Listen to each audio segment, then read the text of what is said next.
আসসালামু আলাইকুম বন্ধুরা।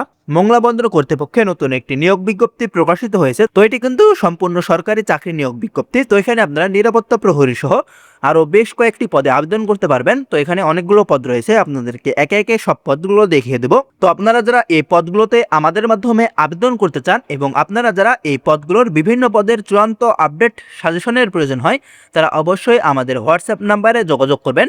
আমাদের সাজেশনের পিডিএফ ফাইল আপনারা হোয়াটসঅ্যাপের মাধ্যমে সাথে সাথেই নিতে পারবেন। তো আপনারা আবেদন করতে চাইলে এবং সাজেশনের প্রয়োজন হলে অবশ্যই আমাদের হোয়াটসঅ্যাপ নাম্বারে যোগাযোগ করবেন। তো চলুন সার্কুলারটি দেখে নেওয়া যাক। এখানে দেখতে পাচ্ছেন মংলা বন্দর কর্তৃপক্ষ। তো এখানে প্রথমে যে পদটি রয়েছে, তো আপনারা যারা এখন আমাদের এই চ্যানেলটি সাবস্ক্রাইব করেননি, অবশ্যই আমাদের এই চ্যানেলটি সাবস্ক্রাইব করে আমাদের সঙ্গেই থাকবেন। প্রথমে চিকিৎসা কর্মকর্তা, এখানে 22,000 টাকা থেকে 53,060 টাকা বেতন দেওয়া হবে, একজন না হবে। এখানে আপনাদেরকে 1 বছরের ইন্টার্নি ট্রেনিং সহ স্বীকৃত বিশ্ববিদ্যালয় হতে এমবিবিএস ডিগ্রিধারী হতে হবে এবং চিকিৎসা কর্মকর্তা অস্থায়ী রাজস্ব, এখানে 22,000 টাকা থেকে 53,060 টাকা পর্যন্ত বেতন দেওয়া হবে, একজন না হবে। এখানে আপনাদের 1 বছরের ইন্টার্নি ট্রেনিং সহ স্বীকৃত বিশ্ববিদ্যালয় হতে এমবিবিএস ডিগ্রিধারী হতে হবে। পরিসংখ্যান কর্মকর্তা, এখানে 22,000 টাকা থেকে 53,060 টাকা পর্যন্ত বেতন দেওয়া হবে, একজন না হবে। এখানে আপনাদের অর্থনীতি বা পরিসংখ্যান অঙ্ক বিষয়ে একম শ্রেণীর স্নাতকোত্তর ডিগ্রিধারী হতে হবে, তাহলে আবেদন করতে পারবেন।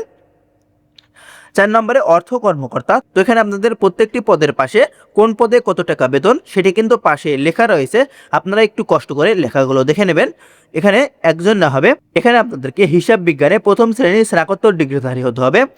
নিরাপত্তা কর্মকর্তা, এখানে একজন না হবে। এখানে সামরিক আধা সামরিক বাহিনীর জুনিয়র কমিশন প্রাপ্ত বা তদর্থ কর্মকর্তা, এখানে আবেদন করতে পারবেন। এবং ট্রাফিক অফিসার, এখানে 2 জন না হবে। এখানে একম শ্রেণীর স্নাতকোত্তর ডিগ্রিধারী আবেদন করতে পারবেন। সহকারী প্রকৌশল নৌযান, এখানে একজন না হবে। এখানে নৌ অথবা নৌ স্থাপত্য বিষয়ে কমপক্ষে স্নাতক প্রকৌশল ডিগ্রি ডিওটিএ 2য় শ্রেণীর ডিগ্রিধারী হতে হবে, তাহলে আবেদন করতে পারবেন।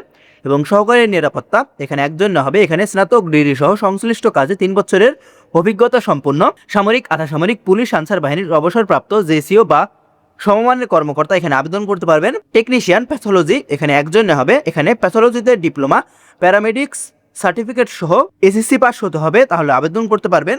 গবেষণা সহকারী, এখানে একজন না হবে। এখানে অর্থনীতি পরিসংখ্যান বা গণিত সহ 2য় শ্রেণীর স্নাতকোত্তর ডিগ্রিধারী হতে হবে, তাহলে আবেদন করতে পারবেন। রেডিওগ্রাফার বা রেডিওগ্রাফিক্স, এখানে একজন না হবে। এখানে রেডিওগ্রাফিতে ডিপ্লোমা সহ এখানে আপনাদেরকে এসএসসি পাস হতে হবে, তাহলে আবেদন করতে পারবেন। এবং মেডিকেল অ্যাসিস্ট্যান্ট, এখানে একজন না হবে। এখানে আপনাদেরকে এসএসসি পাস সহ মেডিকেল অ্যাসিস্ট্যান্ট কোর্স সনদ পরীক্ষায় উত্তীর্ণ হতে হবে, তাহলে আবেদন করতে পারবেন। কম্পাউন্ডার, এখানে 2 জন না হবে। এখানে আপনাদের কম্পাউন্ডারশিপ সার্টিফিকেট সহ এখানে আপনাদেরকে এসএসসি পাস করতে হবে, তাহলে আবেদন করতে পারবেন। এবং লিডিং ফায়ারম্যান, এখানে 2 জন না হবে।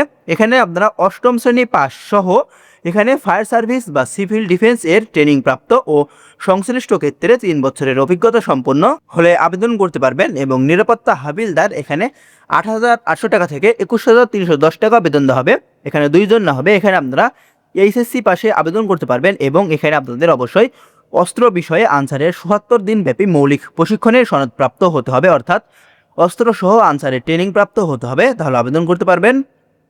এবং সুপার কাম মালি, এখানে 8,250 টাকা থেকে 20,010 টাকা পর্যন্ত বেতন দেওয়া হবে, 2 জন হবে। এখানে আপনারা 8ম শ্রেণী পাশেই আবেদন করতে পারবেন এবং মালি হিসেবে কাজ করার অভিজ্ঞতা সম্পন্ন হতে হবে। এবং নিরাপত্তা প্রহরী, এখানে 8,250 টাকা থেকে 20,010 টাকা পর্যন্ত বেতন দেওয়া হবে, এখানে 118 জন লোক নিয়োগ করা হবে।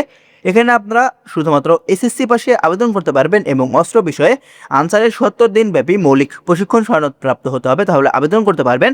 তো এখানে কিন্তু আপনাদের এসএসসি পাস সহ অস্ত্র বিষয়ে আনসারের ট্রেনিং প্রাপ্ত হতে হবে, তাহলে এখানে কিন্তু আবেদন করতে পারবেন। তো এখানে আপনাদের আবেদনটি শুরু হবে 29 তারিখ 4 মাস 2026 সাল এবং আবেদনটি শেষ হবে 23 তারিখ 5 মাস 2026 সাল। তো এই তারিখের আগে আপনারা যারা আমাদের মাধ্যমে আবেদন করতে চান অবশ্যই আমাদের হোয়াটসঅ্যাপ নাম্বারে যোগাযোগ করবেন।